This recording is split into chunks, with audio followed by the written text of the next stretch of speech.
Good afternoon. I am Andrea Chisholm with the Midday News. A special welcome if you're watching on onespotmedia.com. 17 members of the Westmoreland-based Dexter Street gang are to face the courts today to answer charges of breaching the anti-gang law. 13 members of the gang were picked up by the Counterterrorism and Organized Crime Investigative Branch CTOC during an operation on May 4. Other gang members, including 4 females, were later arrested and charged. Head of CTOC, Assistant Commissioner Fitzbailey, says the gang is linked to several murders and shootings. They are Ayana Ricketts, OC Flava, 35 years old, Desma Ricketts, 28 years old, Nisha Ricketts, 43 years old, and Fiona Brown, 25 years old. 13 males have also been charged, and they are Cheval James, 27 years old, Oden Blackwood, OC Pinky, Black, Ronaldo Grant, OC Worm, O'Brien Small, OC Tetra, Shay Shaw, 22 years old, Giovanni Aaron, OC Jovi, Denroy James, OC Denden, Isaiah Ricketts, OC Azzy, Nicholas Ruben, OC Evil, Jermaine Clark, OC Stammer, O'Shane Cohen, OC Wawa, Oden Taylor, OC Renoman, and Pamela Poiser, OC Juvenile. The Jamaica Association of Local Government Officers, JALGO, has taken issue with some of the accusations made by Local Government Minister Desmond McKenzie about the conduct of workers employed to infirmaries. General Secretary of JALGO, Helene Davis-White, says despite some specific instances of abuse, there is no information to support the specific claims by the minister. Mr. McKenzie said infirmaries would be further scrutinized to help stop what he describes as the bad treatment of people. He claimed that some of the employees of infirmaries were administering medication to residents while being illiterate. Mrs. Davis-White says no attempt has been made to meet with the minister, but steps are being taken for a formal response.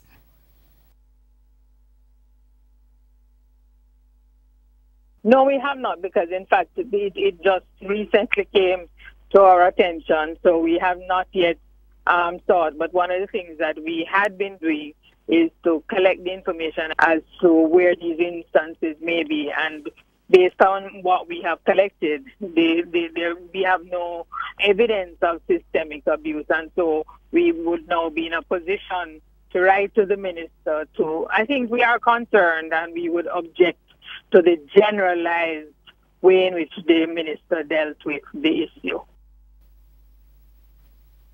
Meanwhile, plans are in the pipeline to change the law governing homeless people. TVJ's O'Shane Masters explains. Local Government Minister Desmond McKenzie is hoping to pass the Human Services Bill this year, which seeks to address the social ills against the poor and destitute. He made the announcement while addressing the official opening of the Orangeries Drop-In Center recently. Mr. McKenzie pointed out that poor relief is the only aspect of local government which has been fully entrenched in the Constitution. It was done to protect those who poor relief was established to protect. He says help to that marginalized sector of society should not be politicized. No political party should ever play politics with poor relief in this country. None whatsoever. Poor relief is non-political because the suffering of the poor don't know orange or green. Mr. McKenzie says a drop-in center is part of a plan to improve the infrastructural architecture for the marginalized of society. More drop-in centers will be built this year. There will be substantial improvements to the network of infirmaries across the island through a special partnership. Meanwhile, Labour and Social Security Minister and a Member of Parliament for North East St. Anne, Shaini Robinson, has called on citizens to help. A lot of times we say, boy, government not doing this. We're all guilty of saying that. Government not doing that. But the government alone can't do it. We have to do it as a partnership. All hands on deck. We ask for everybody to come together and make sure that this worthwhile venture lasts, and that 10 years from now, 20 years from now, we can be proud to say that we were here that day when this facility was opened. The center was built at a cost of $14 million and is expected to serve over 59 homeless persons in St. Anne. O'Shane Masters, TVJ News. In the meantime, Minister Mackenzie noted that the local government and health ministries will be addressing individuals in public hospitals with social cases. There is a large percentage of permanent patients in our public hospitals across the country. Some as far back as 10, 15 years. They have nowhere to go. The hospital can't turn them out. So this partnership that we have developed with the Ministry of Health is to provide facilities to ensure that we free up the badly needed bed spaces in our public hospital. The government has made changes to the Public Procurement Act to strengthen its systems and increase efficiency. The amended bill was passed in the House of Representatives yesterday with 23 changes. Finance Minister Dr. Nigel Clark says, among other things, the bill will allow bidders to submit documents electronically and speed up the delivery of services in the public sector. The new procurement regime holds the promise of revolutionizing procurement in Jamaica and helping to catalyze economic growth, enhancing the potential of micro, of small and medium-sized enterprises to compete for larger shares of GOJ procurement contracts. Work continues on plans to make the new Kingston area Jamaica's first smart city. It's a partnership between the Technology Ministry, private sector, Jamaica Public Service and the National Works Agency. Portfolio Minister Dr. Andrew Wheatley says to build out the platform for intelligent Wi-Fi, Cabinet will consider a memorandum of understanding between the government and Cisco Systems. Work has already begun as JPS has been busy over the past 2 years implementing a smarter grid and intelligent lighting in that space. Our next move, Mr. Speaker, will be to blanket the entire Knutsford Boulevard corridor from Oxford Road to Trafalgar Road with intelligent Wi-Fi. In the meantime, 31 community access points across Jamaica will be retrofitted with solar systems. The project, which has already begun, is expected to cost $115.6 million. The TAP 1000 program will also be expanded. It trains and employs 1,000 unattached youth from 18 to 35 years. The program was oversubscribed. So much so, Mr. Speaker, that we will be looking to double the cohort when this current cycle ends the end of this year, Mr. Speaker.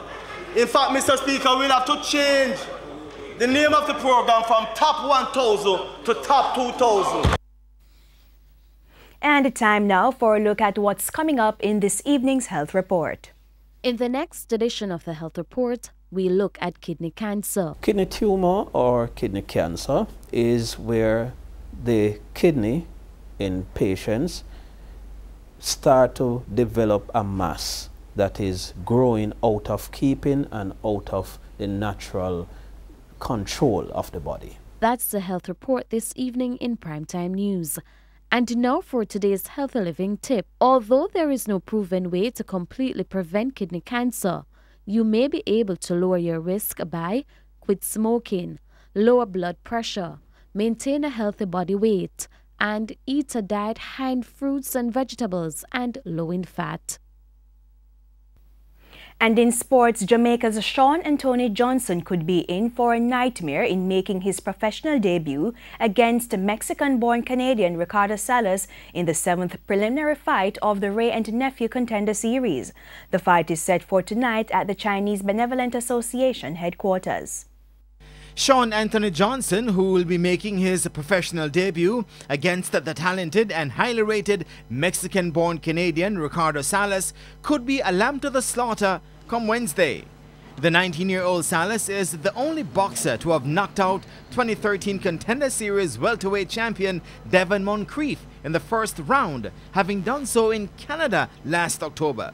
Salas, whose record stands at 7 wins with 6 coming by TKO and 1 loss, spoke through interpreter Daniel Chaco Wilmot and said he's much sharper now for Wednesday's contest.